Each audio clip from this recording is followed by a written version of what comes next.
Op zo'n moment kan ik niet hebben dat een nieuw, tot de Chile reporter geïnterviewd wordt. Het is een magnifieke, joyeuse entrée, monsieur le Chile reporter. En ik ga nu voor le peuple de Maastricht, kan ik de grond van Maastricht punen. En dat het voor eeuwig is, voor altijd, op die beelden van Maastrichtse vastelavond. Dat ben ik met. Was het ieder jaar terug naar Maastricht toe. En ik ben een eeuwige prins van kleedernijen.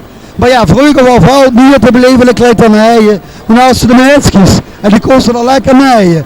Maar die zien we niet. Dus vanuit de nieuwe Maastricht gaan zoeken. Die lange liefde, die routine ze ook doet. Dus voor u is nu eigenlijk de Maastricht de vastelavond. Ik heb een hele goede adjudant.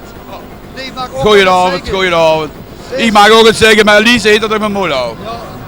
Ja, brave. Dus ik zou zeggen, dit is de kans. Ja, nee, maar het is niet anders, hè. C'est la vie, hè. C'est la vie, hè. En het hoort aan mijn ummertoe zo lang voordat ik met de wagen lopen heb. Ik ben blij dat het morgen de laatste dag. Het gaat nergens over. Je kunt ze beter nog later kopen. Ja, Of een kaart. ik denk het ook, dan heb je gewoon een andere. De jury werd de adjudant heel positief over Maastricht. Maar ik ga nu toch even de Maastrichter grond punen voor de Chile reporter. De unieke vastelavondsvieren van 2011. Dames en heren, als we dit hadden in Maastricht, de Chile reporter, dan wordt niet zoveel op beeld gezet als de hem. We zien iets op hem en we houden hem hier. We verleven de Chile reporter, leven de Maastricht en vastelavond. Hiep hiep hiep. Hiep hiep hiep.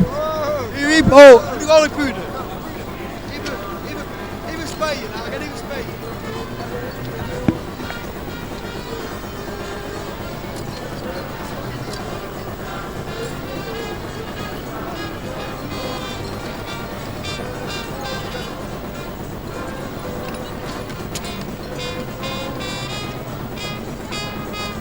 Leven de Maastricht en vastelavond.